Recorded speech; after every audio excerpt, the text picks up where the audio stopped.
Осигурителните компании си го истераа своето. Не ги вратија старите пониски цени на полисите за возилата како што им предложија од Министерството за финансии. Првичните информации беа дека ако фирмите не го сторат тоа, во финансии ќе има нов состанок за доставување на предлог до владата за формирање на нов тарифник со кој директно би се влијаело на намалување на цените. Но дали имало средба, официјална информација од финансии нема, а нема ниту најава за владина седница која вообичаено се одржува секој вторник. Граѓаните пак реагираат на поскапувањето. Тоа директно ќе ги зголеми трошоците за регистрација.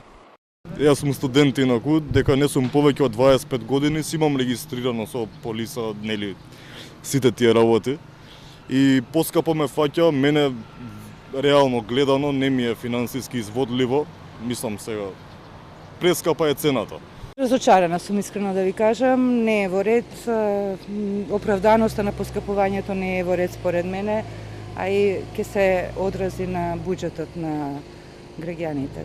Не знам како иде процедурата, меѓутоа сметам дека не треба да се зголемат. Вчера пак по двочасовниот состанок по финансии на кој присуствуваа представници од Министерството, од Агенцијата за супервизија на осигурениците, но и првиот човек на Националното биро Латиновски, на фирмите од осигурителниот бизнис им беше предложено да ја замрзнат одлуката за поскапување и да ги вратат старите цени на полисите од пред 25 април. Од Агенцијата за супервизија на осигурениците пак се побара да направи анализа дали има простор за вакво покачување, иако од Агенцијата претходно се изјаснија дека поскапувањето е неосновано. Минатата недела осигурителните компании донесува одлука да зголемат цената на задолжителната осигурителна полиса за 15,4% со образложение дека повеќе од 10 години не е променета, а трошоците во овој бизнис пораснале.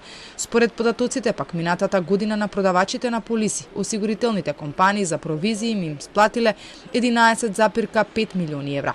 Оваа полиса за возила е задолжителна со регулирана цена која ја утврдува државата. Поттука се поставува прашањето зошто овие фирми имаат потреба од вакви посредници кои ги чинат милиони. Ако останат новите цени за возило од 44 до 55 киловати, полисата наместо 5453 денари чини 6292 денари. Поскапувањето е пропорционално во зависност од зафатнината на моторот кој е вграден во самото возило.